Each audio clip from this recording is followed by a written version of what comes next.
अध्यक्ष महोदय, खरं तर 293 चे अनेक प्रस्ताव आज एकत्र झालेत। अध्यक्षांनी पटोले साहेब ऑलरेडी डिक्लेअर करून गेलेले आहे की सगळे प्रस्ताव एकत्रितरित्या चर्चेला आहेत। आता जे तालिकेवर अध्यक्ष आहेत ते जोपर्यंत वेगळा निर्णय देत नाही तोपर्यंत माझ्यासारखा माणूस तरी असं समजून चालेल की तिथून चेअरनी जे सांगितलंय ते खरं आहे। अध्यक्ष महोदय, जलसंपदा विभागाचा विषय आहे। आजचीच घटना माझ्या मतदारसंघात घडलेली, मगरपट्ट्याच्या मागच्या बाजूला जलसंपदाचा कॅनॉल फुटलेला आहे आणि संपूर्ण मगरपट्टा परिसराला तलावाचं स्वरूप आलेलं आहे। अधिकारी त्यांच्या परीनं त्या ठिकाणी प्रयत्न करतायत, बुजवायचा प्रयत्न चालू आहे, पण अनेकांच्या घरामध्ये पाणी घुसलंय। गेल्या 8 दिवसात ही घडलेली माझ्या मतदारसंघातली दुसरी घटना आहे। त्याच्यामुळे माझी आपल्या मार्फत विनंती आहे की हे सगळे ज्यांच्या घरामध्ये पाणी घुसलंय त्यांचे पंचनामे होत, का तो कॅनल फुटला आणि एवढं करोडो लिटर पाणी वाया गेलं। एका बाजूला आपण असं सांगतोय की पुढच्या काळामध्ये पावसाचं प्रमाण हे महाराष्ट्रामध्ये कमी राहील, आपल्याला पाणी वाचवलं पाहिजे। दुसऱ्या बाजूला असा हलगर्जीपणामुळं जर करोडो लिटर पाणी वाया जाणार असेल तर अध्यक्ष महोदय याच्याकडं लक्ष देण्याची गरज आहे। मी आपल्या मार्फत शासनाला मागणी करतो की या सगळ्याची पाहणी करावी, चौकशी व्हावी। अधिकाऱ्यांचा याच्यामध्ये काही दोष नाही आहे, ते बिचारे तिथं काम करतायत, पण ज्या नागरिकांना याच्यामुळे त्रास झाला आहे त्यांना भरघोस अशी मदत त्या ठिकाणी शासनाने केली पाहिजे, अशी माझी आग्रही मागणी आहे। अध्यक्ष महोदय, 28 जानेवारी 2026 हा या महाराष्ट्राच्या इतिहासातला अतिशय काळाकुट्ट दिवस, जो महाराष्ट्र कधीच त्यांच्या आयुष्यात ही 14 कोटी जनता विसरू शकणार नाही अशी तारीख म्हणजे 28 जानेवारी। त्या दिवशी या महाराष्ट्राच्या राजकारणातील अतिशय दैदिप्यमान असा तारा या क्षितिजावरून निखळला आणि आपल्यातून आपल्या सर्वांचे लाडके दादा, महाराष्ट्राचे दादा आपल्याला सोडून गेले। हे दुःख महाराष्ट्रातल्या 14 कोटी जनतेला आहे। उभा महाराष्ट्र हळहळला। आजपर्यंत महाराष्ट्राच्या इतिहासामध्ये अगदी ज्या माणसाला स्वतःचं घर नाही, ज्याच्याकडं कुठली साधन सामुग्री नाही, त्यांनी पेपरमधला दादांचा फोटो त्या ठिकाणी अडकून श्रद्धांजली वाहताना आपण सर्व महाराष्ट्राने पाहिलंय। पण अशा वेळी आमच्या सगळ्यांच्या मनात, मी एकटा बोलतोय इथं आमदार म्हणून, पण इथं राष्ट्रवादीचे बसलेले सगळे आमदार जेवढे आहेत त्यांचंही आणि महाराष्ट्रातल्या 14 कोटी जनतेच्या मनामध्ये काही प्रश्न आहेत। आम्ही सर्वांनी आमच्या नेता सुनेत्रा वहिनी पवार यांच्या नेतृत्वाखाली मुख्यमंत्री साहेबांना निवेदन दिलं, चौकशी करायची मागणी केली। सरकार, मुख्यमंत्री साहेब त्याच्याबद्दल अतिशय समक्षपणे आणि समर्थपणे ती सगळी चौकशी करतील याबद्दल आमच्या मनात पूर्ण खात्री आहे। त्यानंतर आम्ही सगळ्या आमदारांनी एक निवेदन केलं, ते सन्माननीय मुख्यमंत्री महोदयांना दिलं। मुख्यमंत्री महोदयांनी ते स्वीकारलं आणि आम्हाला आश्वासित केलं किंवा या संदर्भातली सखोल अशी चौकशी करून जे जे काही असेल ते समोर आणलं जाईल। पण महाराष्ट्रातल्या 14 कोटी महाराष्ट्रांच्या लोकांच्या मनामध्ये जे प्रश्न आहेत ते विचारले गेले पाहिजेत ना, त्याला वाचा फुटली पाहिजे। आणि म्हणून अध्यक्ष महोदय, मला असं विचारायचं आहे की हे सगळं होत असताना आम्ही सगळ्यांनीच ऐकलं की याच्यामध्ये ज्या गोष्टी होत्या त्याच्यामध्ये हा अपघात का घडला, तर वारंवार सांगितलं जाते, अनेक अहवाल आले, त्याच्यात सांगितलं आले की दृश्यमानता कमी होती, व्हिजिबिलिटी नव्हती। मग विमानानं हा प्रश्न पडतो अध्यक्ष महोदय की अत्यंत कमी दृश्यमानता असताना हे मुख्य कारण सांगितलं जातं। मग अशा वेळी लँडिंग करायचा प्रयत्न का केला गेला? एक महाराष्ट्राचा नेता, उपमुख्यमंत्री त्या विमानात बसलेला आहे, अशा परिस्थितीत जर दिसत नाहीये तर मग विमान उतरवायचं डेअरिंग का केलं गेलं? का विमान वळवून दुसऱ्या एअरपोर्टकडे नेण्यात नाही आलं? का थोडा वेळ थांबवण्यात नाही आलं? हे प्रश्न आमच्यासारख्याला पडलेले आहेत, याची उत्तरं मिळाली पाहिजेत अध्यक्ष महोदय. याची उत्तरं जोपर्यंत मिळत नाहीत तोपर्यंत महाराष्ट्राच्या मनाला शांती लाभणार नाही अध्यक्ष महोदय. मग हे लँडिंग करण्यासाठी ही जी काही messrs VSR ventures private limited company होती, यांच्याकडून काही पायलटवर दबाव होता का की नाही तुम्ही उतरवलंच पाहिजे विमान, दिसत नसलं तरी? व्यवस्थापकाकडून काही दबाव होता का? याची ही चौकशी झाली पाहिजे, याची उत्तरं मिळाली पाहिजेत अध्यक्ष महोदय. असं परिस्थिती असताना मग हे असुरक्षित लँडिंग करण्याचा प्रयत्न का केला गेला अध्यक्ष महोदय, हा खरा प्रश्न आहे. हा महाराष्ट्राच्या 14 कोटी मनामनात पडणारा प्रश्न आहे की जर दादांसारखी अतिमहत्वाची व्यक्ती विमानात आहे तर असुरक्षित लँडिंग करायचा निर्णय का घेतला गेला? विमानानं बारामतीचं जर दिसत नव्हतं, लँडिंगला सुरक्षितता वाटत नव्हती, तर मग दुसऱ्या विमानतळाकडे का नाही विमान उतरवलं, वळवलं का नाही? या प्रश्नाचं उत्तर महाराष्ट्राला मिळालं पाहिजे अध्यक्ष महोदय. दुसरीकडे वळायच्या ऐवजी लँडिंगचा धोका का पत्करला गेला? असा काय दबाव होता? कारण तिथून पुणे तर 15-20 मिनिटावर परत फिरले असते तर 15-20 मिनिटाला आले असते. पुण्यामध्ये बाकीची लँडिंग सॅफ होत होती. मग कुणाचा दबाव होता? का तिथं उतरवण्याचा प्रयत्न केला गेला? का जबरदस्तीने लँडिंग करायचा प्रयत्न केला गेला? हे समजलंच पाहिजे अध्यक्ष महोदय. अध्यक्ष महोदय, सांगितलं काय जातं की बाबा विमानाची ह्या अपघाताची मालिकेच्या बाबतीत काय सांगतं की विमानाचा अप्रोच जो होता तो एका दिशेने होता. विमान रनवेच्या पासून विचलित झालं. काही लँडिंग होताना झाडाला किंवा इतर कशाला धडकलं गेलं. रनवेच्या डाव्या बाजूला ते गेलं, त्याच्यानंतर ते बाजूला कोसळलं आणि त्यानंतर विमानामध्ये आग लागली.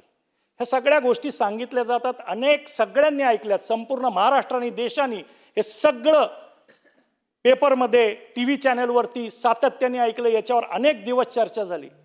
पण अध्यक्ष महोदय, या निमित्ताने काही प्रश्न आहेत. विमान मुंबईवरून बारामतीला जात होतं, त्याच्यासाठी विमानात जेवढं इंधन पाहिजे तेवढं होतं का त्याच्यापेक्षा अतिरिक्त भरलं होतं? मग अतिरिक्त इंधन जर भरलं असेल तर विमान डायव्हर्ट का नाही केलं? उतरवायचाच प्रयत्न का केला? रिपोर्टमध्ये हे कुठं आलंय का की इतक्या लिटर किंवा इतके गॅलन जे काही परिणाम असेल? आता आम्ही सगळे लेमॅन आहोत, पायलट क्षेत्रातले किंवा विमान क्षेत्रातले तज्ज्ञ नाही, आमदार म्हणून काम करतोय. पण जर इतकं गॅलन, त्याला परिमाण असतं गॅलनचं, इतकं गॅलन फ्यूल भरलं पाहिजे, इंधन भरलं पाहिजे, तर नक्की किती होतं? कमी होतं, बरोबर होतं का अतिरिक्त होतं? मग अतिरिक्त असेल तर अतिरिक्त का होतं? मग अतिरिक्त असताना सुद्धा लँडिंग तिथंच करायचा हट्ट का केला गेला? पुढच्या एअरपोर्टकडे का नाही गेलं? आम्हाला सगळ्यांना दादांचा स्वभाव माहिती आहे. अध्यक्ष महोदय, आदरणीय दादा इतके काटेकोर होते की थोडीशी गोष्ट जर नियमाच्या बाहेर, कायद्याच्या बाहेर जायला लागली तर दादा सांगायचे आपल्याला करायचं नाही. अशा परिस्थितीत हा हट्ट कुणी केला मग लँडिंगचा, दादांसारख्या महत्वाच्या व्यक्तीच्या वेळी? हे सगळं आम्हाला समजलं पाहिजे अध्यक्ष महोदय. आमची मागणी हीच आहे, सगळेच जण आपापल्या परीने दादांच्यासाठी प्रयत्न करतायत, पण याची उत्तरं समोर आली पाहिजेत. याच्यावरती चर्चा होतीये, सातत्याने चर्चा होतीये. महाराष्ट्राच्या मनात असंख्य वेदना आहेत आणि या वेदना सगळ्या त्याच वेळी थांबतील ज्यावेळी या सगळ्या प्रश्नांची उत्तरं आपल्याला मिळतील अध्यक्ष महोदय. त्यामुळे हा एक प्रश्न आहे की अतिरिक्त इंधन का भरलं गेलं होतं विमानात? काय गरज होती अतिरिक्त इंधन भरायची? अध्यक्ष महोदय, माझा पुढचा प्रश्न या निमित्तानं की ज्यावेळी हे विमान उड्डाण करणार होतो मुंबईकडून बारामतीकडे, त्यावेळी या उड्डाणाची सुरक्षा तपासणी ही झाली होती का? ती व्यवस्थित झाली होती का? ती कोणी केली होती? त्याचा अहवाल कुठे आहे? त्याचं सत्य समोर आलं पाहिजे. एखादी महत्त्वाची अतिमहत्त्वाची VIP व्यक्ती, एखाद्या राज्याचा मुख्यमंत्री, उपमुख्यमंत्री, अशी माणसं ज्यावेळी विमान प्रवास करतात त्यावेळी त्यांच्या विमानाची तपासणी करायची काही यंत्रणा आहे का? त्याची काही नियमावली आहे का? त्याची जबाबदारी कोणाची आहे? हे सगळंच्या सगळं आम्हाला समजलं पाहिजे अध्यक्ष महोदय. त्याच्यामुळं अध्यक्ष महोदय,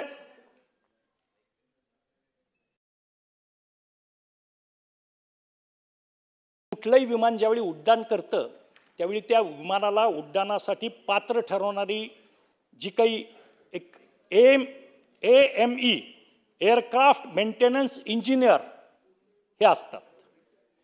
या उड्डाणाला पात्र ठरवणारा AME कोण होता? त्याचं नाव काय?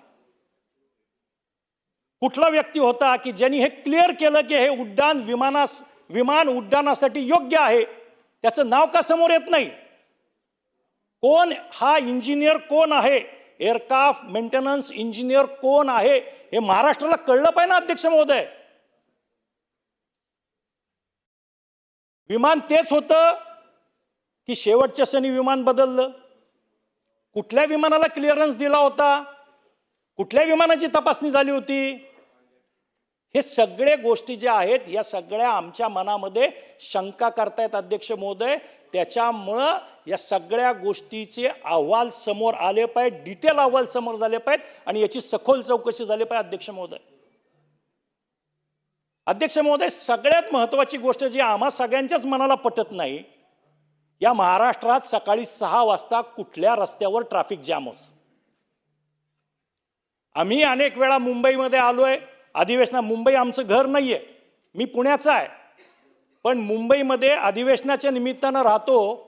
सकाळी 6, 6:30, 7, 7:30 पर्यंत मुंबईमध्ये कुठेही पीक आवर नाहीत, कुठेही ट्रॅफिक जाम होत नाही.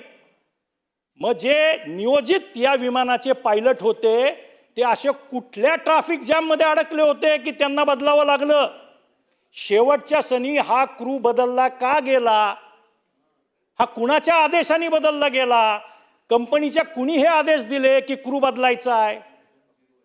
याची सगळ्याची शहानिशा झालीच पाहिजे आणि याची सगळ्याची माहिती आम्हाला मिळाली पाहिजे अध्यक्ष महोदय. कारण सकाळी 6 वाजता वाहतुकीच्या मध्ये पायलट अडकले आणि त्याच्यामुळं नवीन पायलट आणि क्रू बदलण्यात आला. हेच मुळी संशयास्पद वाटतंय. कारण आम्ही सगळे सुद्धा रोज ट्रॅफिकमध्ये फिरतो, कुणालाही सकाळी 6 वाजता ट्रॅफिकमध्ये अडकत नाही. अडकला तर एखादा मिनिट ट्रॅफिक सिग्नलला, अर्धा तास ट्रॅफिकमध्ये अडकतो का आपण कुठे? आणि 6 वाजता कुठले ट्रॅफिक सिग्नल चालू असतात अध्यक्ष महोदय? त्याच्यामुळं याच्यामध्ये अतिशय मोठी संशयाची सुई त्या दिशेने फिरते की हे पायलट का बदलण्यात आले, याचं उत्तर आम्हाला मिळालंच पाहिजे अध्यक्ष महोदय. नाही चेतनजी, मुंबईचे 2 मंत्री आशिषजी शेलार आणि लोढासाहेब इथं आहेत. शेलार साहेब, एक गंभीर विषयावरती इथे लक्ष वेधतायत सभागृहाचं. तुम्ही मुंबईकर आहात, लोढासाहेब बी मुंबईकर आहेत, मी बी मुंबईकर आहे. त्याच्यामुळे सकाळी 6 वाजता ट्रॅफिक असतं का हे आपल्याला निदर्शन ते बोलतायत. आपण जरा लक्ष देऊन ऐका. अध्यक्ष महोदय, माझा कुणावरही कटाक्ष नाही. माझा कटाक्ष जो आहे तो त्या VSR व्हेंचर्स कंपनी आहे. कारण हे बदल शेवट त्या कंपनीचे ते सगळे कर्मचारी होते. त्या कंपनीने का बदलले आणि त्याच्यासाठी एवढं संशयास्पद कारण का दिलं, हा माझा मुख्य प्रश्न आहे अध्यक्ष महोदय. अध्यक्ष महोदय, DFDR आणि CVR याचा लॉंग फॉर्म आहे डिजिटल फ्लाईट डाटा रेकॉर्डर आणि कॉकपिट व्हॉइस रेकॉर्डर. यांच्या डिकोडिंग बद्दल काय माहिती आहे, त्याची अद्ययावत माहिती काय आहे, ही संपूर्ण महाराष्ट्राच्या समोर आली पाहिजे अध्यक्ष महोदय. कारण एक गोष्ट आहे, हे सामान्य माणसाला कळत नाही, सामान्य माणसाला त्यातलं काही समजत नाही. आम्हाला एकच गोष्ट कळते, आमचे दादा गेलेत, त्याचं कारण आम्हाला कळलं पाहिजे की नक्की काय झालं होतं, कशामुळे हे घडलं, कशामुळे हा सगळा प्रकार घडला, हे महाराष्ट्रातल्या जनतेला आणि राष्ट्रवादीच्या आणि या सभागृहातल्या सर्व आमदारांना समजलंच पाहिजे, ही आमची मागणी आहे अध्यक्ष महोदय. अध्यक्ष महोदय, हे सगळं एवढं घडलं, एवढं सगळं झालं. आमचे नेते जयदादा यांनी एक व्हिडिओ सुद्धा पोस्ट केला. त्याच्यामध्ये तो कंपनीचा मालक विमान उडत असताना झोपलाय. काय चौकशी झाली पुढे? काय कारवाई झाली पुढं? का चौकशी होत नाहीये? का कारवाई होत नाहीये? त्यांची काही विमानं थांबवली, 2-4. संपूर्ण विमानांची चौकशी का नाही झाली? कारण अनेक ठिकाणी त्याच्यात आलं की त्यांचे उड्डाणाचे तास भरून गेले होते, तरी त्याचा मेंटेनन्स होत नव्हता. संपूर्ण फ्लीट ग्राउंड का करण्यात आली नाही या कंपनीची? का या सगळ्याची चौकशी झाली नाही? का प्रत्येक विमानाची बारकाईने तपासणी झाली नाही? काही दिवसापूर्वी मुख्यमंत्री महोदयांनी सुद्धा याच कंपनीचं विमान वापरलं होतं. त्याच्या आधी एकनाथ शिंदे साहेब मुख्यमंत्री असताना याच कंपनीचे विमान वापरत होते. एवढ्या महत्त्वाच्या व्यक्ती या विमानातून प्रवास करतात, तरी सुद्धा यांच्याकडं जर मेंटेनन्समध्ये एवढी दिरंगाई हलगर्जी होत असेल, तर यांच्यावरती कारवाया का होत नाहीयेत अध्यक्ष महोदय? का ह्यांची सगळी फ्लीट ग्राउंड केली जात नाहीये? का यांच्या सगळ्या विमानांना थांबवून त्यांची पूर्ण चौकशी, सखोल चौकशी केली जाते? हा प्रश्न आहे अध्यक्ष महोदय. अध्यक्ष महोदय, कारण काही सांगत प्रत्यक्षदर्शी असं सांगतात आणि आम्ही सगळ्यांनीही टीव्ही चॅनलला बघितलंय की विमानामध्ये स्फोट झाले, अनेक स्फोट ऐकू आले. मग त्या विमानामध्ये इंधनाव्यतिरिक्त इतर काही अज्ञात असा माल, कार्गो भरला होता का? आधी स्फोट झाले, लोकांचं म्हणणं आहे. आम्हाला स्फोटाचे आवाज ऐकू आले. शेवट प्रत्यक्षदर्शी जे सांगतायत, तिथले राहणारे गोजूबावीचे नागरिक, पत्रकार त्यांचे सगळ्यांचे इंटरव्ह्यू घेतायत, ते ऑन कॅमेरा सांगतायत. मग असं काय त्याच्यामध्ये अज्ञात असा माल भरलेला होता, कार्गो भरलेला होता की ज्याच्यामुळे हे सगळ्या गोष्टीचे स्फोट झाले? याच्या संदर्भात काय, कोण खुलासा करणार? कधी खुलासा करणार? महाराष्ट्राच्या जनतेला याचं उत्तर कधी मिळणार? अध्यक्ष महोदय, आज आपल्या मार्फत आमची मागणी आहे की ही चौकशी तडीला लावली पाहिजे. या सगळ्या प्रश्नाची उत्तरं आम्हाला मिळली पाहिजे. अध्यक्ष महोदय, दादांच्या उपमुख्यमंत्री असताना ते विमान प्रवास करणार होते. माझी अशी मागणी आहे, माझी आपल्याकडं विचारणा आहे की ह्या सगळ्या जेव्हा मोठे सगळे VIP ज्यावेळी जातात, त्यावेळी त्यांच्या विमानाची तपासणी करण्याची किंवा त्याचं काही करण्याची कुठली यंत्रणा शासकीय आहे का? असल्यास अजितदादांचं विमान ज्यावेळी नियोजित हा प्रवास करणार होतं, त्यावेळी सरकारी यंत्रणांनी त्या सगळ्याची तपासणी केली होती का? त्यांनी काय त्याच्यात फाइंड आउट केलंय? त्याची माहिती सांगा ना आम्हाला अध्यक्ष महोदय. कारण एवढे अतिमहत्वाच्या व्यक्ती ज्यावेळी जातील, तेव्हा मला असं वाटत नाही की आपण काहीच करत नसतो. त्या कंपनीकडून किंवा त्या एजन्सीकडून किंवा तिथल्या त्या इंजिनियरकडून कसलेच आपण अहवाल पडताळून पाहत नसू. आणि असं जर असेल दुर्दैवानं, तर हे अतिशय गंभीर आहे. हे बघितलं गेलं पाहिजे ना, हे सगळं आपली यंत्रणा पाहिजे ना. त्याच्यामुळे याच्यावरती खुलासा झाला पाहिजे अध्यक्ष महोदय. ही माझी आपल्याकडे आग्रही मागणी, आमच्या सर्व आमदारांच्या वतीनं आग्रही मागणी. आता या VSR कंपनीवरती का कारवाई होत नाही? का उशीर होतोय? अपघात झाला हे तर स्पष्ट आहे, क्रू बदलला गेला होता हेही स्पष्ट आहे. मग या कंपनीवरती, कंपनीच्या मालकांवरती का कारवाई होत नाही? त्यांची चौकशी का होत नाही? त्यांची सखोल चौकशी का होत नाही? त्यांच्या नार्को टेस्ट केल्या पाहिजेत अध्यक्ष महोदय. हे जे पायलट बदलले गेले, त्या 2 पायलट जे सांगतायत की वाहतुकीत सापडलो, त्यांच्या पण नार्को टेस्ट करा ना. त्यावेळी सत्य समोर येईल की हे खरंच ट्रॅफिकमध्ये सापडले होते का ह्यांना कोणी सांगितलं होतं तुम्ही जायचं नाहीये तिथं म्हणून. त्यामुळे अध्यक्ष महोदय, या सगळ्या गोष्टी ज्या आहेत, या गोष्टींवरती प्रकाश पडला पाहिजे. ही माझी आपल्याला 14 कोटी महाराष्ट्रातल्या जनतेच्या वतीनं आज आग्रही मागणी आहे अध्यक्ष महोदय आपल्याकडे.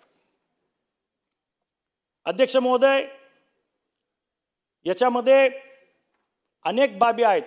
माझ्याकडे आता एवढ्या बाबी आहेत की बोलायला लागलो तर 4 तास सुद्धा पुरणार नाहीत. अध्यक्ष महोदय, अध्यक्ष महोदय, आमचा स्पष्ट त्याच्यातून एक आहे की या विमान कंपनीने सुरक्षा मानांकनाकडे दुर्लक्ष केलंच होतं. हे आमचा स्पष्ट आरोप आहे. या कंपनीची विमानं खराब असताना सुद्धा ही कंपनी सेवा देत होती. या कंपनीची विमानं हवेमध्ये उडत होती. जेव्हा की त्यांची मेंटेनन्सची जी काही मर्यादा आहे ती ओलांडली गेली होती. त्यांच्या इंजिनच्या मेंटेनन्स असतील, त्यांचे बाकीचे मेंटेनन्स असतील, याच्या सगळ्या सीमा ओलांडल्या होत्या. यापूर्वी सुद्धा या कंपनीच्या विरोधात अनेकदा तक्रारी झाल्या होत्या. पण कुणाचा वरद असतं या कंपनीला की त्या तक्रारींकडे कानाडोळा केला गेला. अध्यक्ष महोदय,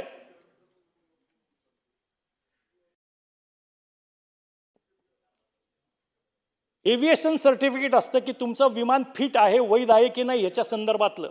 अध्यक्ष महोदय, हे ज्या अपघात झाला ज्या विमानाचा, अपघाताच्या वेळी ह्याचं सर्टिफिकेट वैध आहे की नाही याची स्पष्टता सुद्धा नाही. अध्यक्ष महोदय,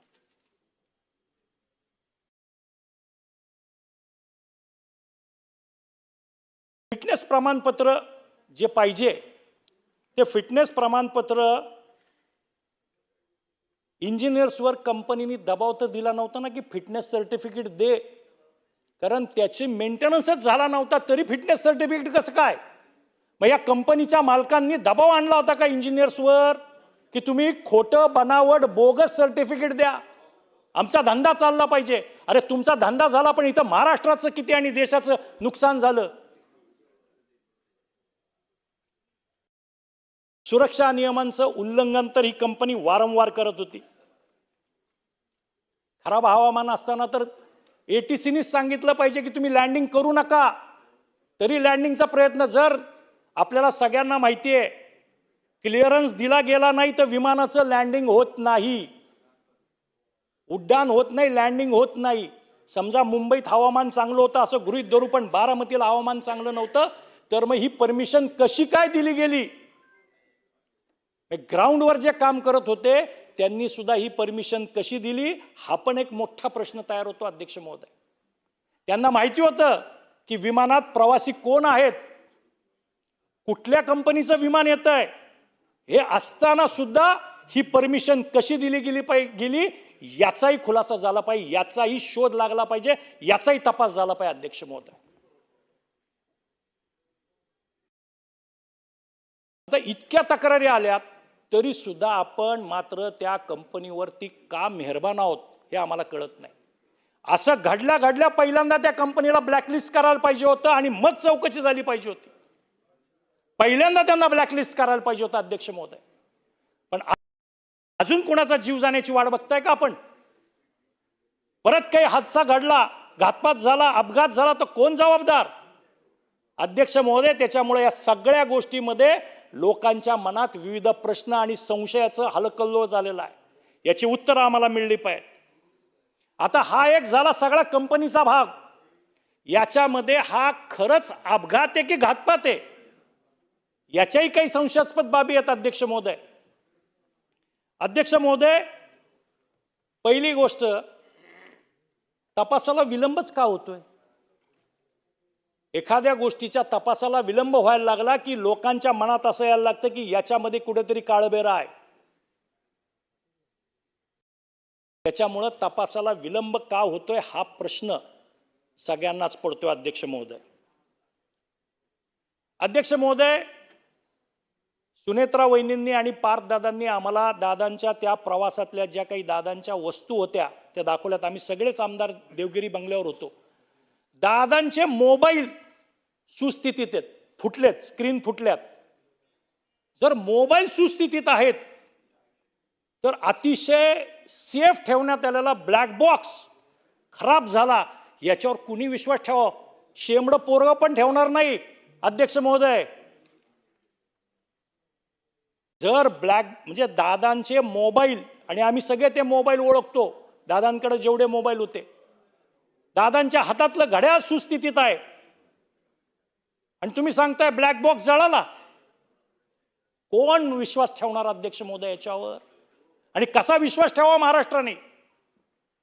त्यामुळे या सगळ्याचं सखोल चौकशी होऊन हे आमच्या समोर आलंच पाहिजे अध्यक्ष महोदय. हे आमच्या सगळ्यांची आग्रही मागणी आपल्याकडं. रडार सिग्नलवरून काही वेळ विमान गायब झालं होतं. कसं झालं? रडारशी सिग्नल का गायब झाले? असं काय घडलं की रडारवरून विमान गायब झालं? काही मिनिटं झालं त्याच्यापूर्वी काय घडलं होतं असं नक्की? मग हे गायब होण्यासाठी कुणी त्याचे काही सिग्नल बंद केले, जाम केले? काय केलं अध्यक्ष महोदय? आम्हाला त्यातलं काही फारसं कळत नाही. पण सर्वसामान्य माणसाच्या मनात हे प्रश्न पडलेत ना की एखादं विमान हे रडारवरून नाहीसं कसं होऊ शकतं अचानक काही मिनिटं? काय घडलं होतं असं? कशामुळे ते नाहीसं झालं? कारण आम्हाला कळतं की रेडिओ तरंग असतात, ते रेडिओ तरंग तिकडं जातात, ते अँटेना रिसिव्ह करतात, एकमेकाला आदान प्रदान होतं आणि तुम्ही पाहू शकता. मग हा कुणी बंद केलं होतं का आतमधून, का खालून बंद केलं? हे सिग्नल कसे जाम केले गेले याचं उत्तर कधी मिळणार आहे अध्यक्ष महोदय? अध्यक्ष महोदय, तिथले गोजूबाई मधले नागरिक सांगतात की आम्ही मोठा आवाज ऐकला, हवेतच आवाज ऐकला आणि त्याच्यानंतर विमान खाली आलं, त्याच्यानंतर विमान कोसळलं. आम्ही बघतोय अध्यक्ष महोदय, असं चाललेलं विमान एकदम असं झालं आणि असंच खाली आलं. अध्यक्ष महोदय, अनेक जण विमान प्रवास करतात, विमान किती हलू शकतं हे इथं बसलेलं आपणही अध्यक्ष महोदय विमान प्रवास केलेला असेल. विमान थोडंसं तिरकं होतं पण 90 अंशात. मग ते नागरिक सांगतात ते खरं आहे का की आधी स्फोटाचा आवाज ऐकला आणि त्याच्यानंतर विमान तिरकं झालं आणि विमान खाली आलं? नक्की काय खरं काय अध्यक्ष महोदय?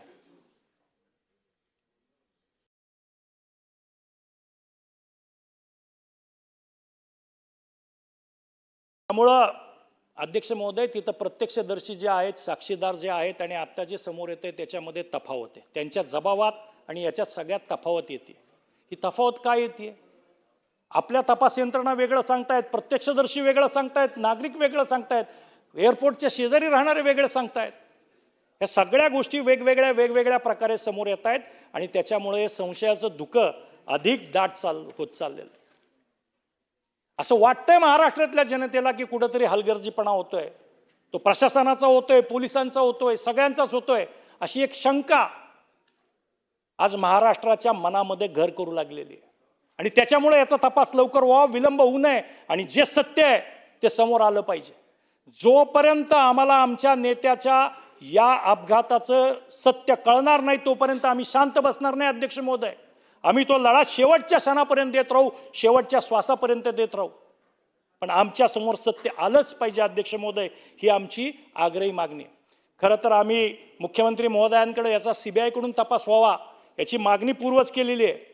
पण गरज पडल्यास आंतरराष्ट्रीय तपास यंत्रणा, ज्याला आपण NTSB म्हणतो, त्यांना सुद्धा पाचारण केलं जावं, त्यांच्या सगळ्या तज्ज्ञांची मदत घेतली जावी आणि नक्की काय घडलं होतं आणि कशामुळे हे घडलं याच्यावरती प्रकाश पडलाच पाहिजे. याची संपूर्ण सखोल चौकशी होऊन आमच्या पुढे सगळं आलंच पाहिजे, हे आमची आपल्याकडं आग्रही मागणी. खूप साऱ्या गोष्टी त्याच्यामध्ये बोलता येईल. तांत्रिक विश्लेषण झालं पाहिजे, फॉरेन्सिक ऑडिट झालं पाहिजे, सायबर अँगल होता का त्याच्यामध्ये, काय एखादा सायबर अटॅक होता का याची माहिती आम्हाला मिळली पाहिजे. त्याचप्रमाणे या सगळ्यामध्ये हे धागेदोरे कुठे आहेत याची माहिती घेतली पाहिजे. देशात आहेत, देशाबाहेर आहेत, आंतरराष्ट्रीय आहेत, काय नक्की आहे हे कळलं पाहिजे ना अध्यक्ष महोदय.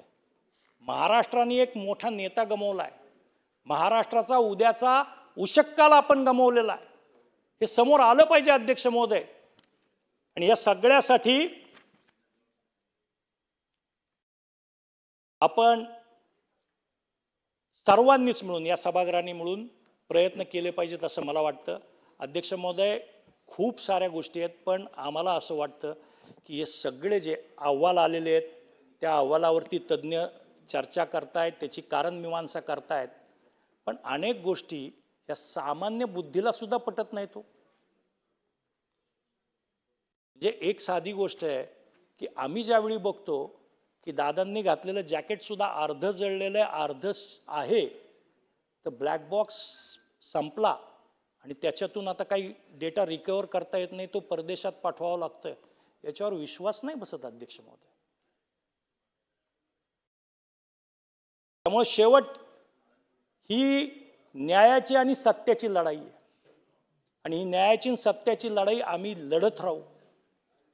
जोपर्यंत आमच्या नेत्याला न्याय मिळत नाही, आमच्या समोर सत्य येत नाही, तोपर्यंत आम्ही कुणी थांबणार नाही. अध्यक्ष महोदय, अध्यक्ष महोदय, हे आलं पाहिजे, सगळं जनतेच्या समोर आलं पाहिजे, महाराष्ट्राच्या समोर आलं पाहिजे. अध्यक्ष महोदय, आजही आम्ही सगळेच जण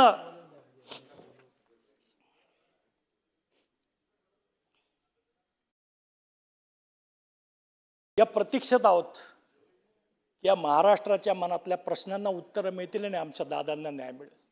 धन्यवाद. सन्माननीय सर्व सभागृहामध्ये उपस्थित सदस्य, मंत्रिमंडळातील आपले मंत्री महोदय इथं उपस्थित आहेत. या सभागृहामध्ये चारही प्रस्ताव एकत्र करून चर्चा होत असताना चेतन तुपे यांनी फक्त एकाच विषयावरती, आणि ते म्हणजे या राज्याचे उपमुख्यमंत्री अजितदादा पवार साहेब त्यांच्याबद्दल जी काही घटना घडली त्याचं विस्तृत विवेचन या सभागृहामध्ये केलं. हे अत्यंत गंभीर बाब आहे. महाराष्ट्रातल्या 14 कोटी जनतेच्या मनामध्ये हे पाल लुकलुकती की नेमकं काय घडलं. विविध तपास यंत्रणा आपल्या आपल्या पद्धतीने तपास करतायत, परंतु शेलार साहेब असतील, सरनाईक साहेब असतील, लोढा साहेब असतील व सभागृहातले आमचे आदित्य साहेब असतील, प्रभू साहेब असतील, माझ्यासारख्या मनामध्ये सुद्धा आणि तुमच्या मनामध्ये सुद्धा हा प्रश्न येतो की सकाळी 6 वाजता ट्रॅफिक हे नसतं, कारण आपण सगळे मुंबईकर आहोत, आणि त्याच्यामुळे याची सखोल चौकशी ही झाली पाहिजे. त्या ड्रायव्हरचं म्हणणं की ते ट्रॅफिकमध्ये फसले होते, ते जिथं राहतात तिथून एअरपोर्टला जाणारा रस्ता कुठला होता, त्या दिवशी त्या रस्त्याला ट्रॅफिक होतं का, याची चौकशी झाली पाहिजे. आणि म्हणून मी सरकारला या संदर्भामध्ये सूचना करतो की हे जे ट्रॅफिकचा जो विषय आहे त्याचा गोंधळ या चौकशीमध्ये आला पाहिजे आणि महाराष्ट्रातल्या 14 कोटी जनतेच्या मनातला हा संभ्रम दूर झाला पाहिजे, याची सखोल चौकशी व्हावी असं मी निवेदन करतो.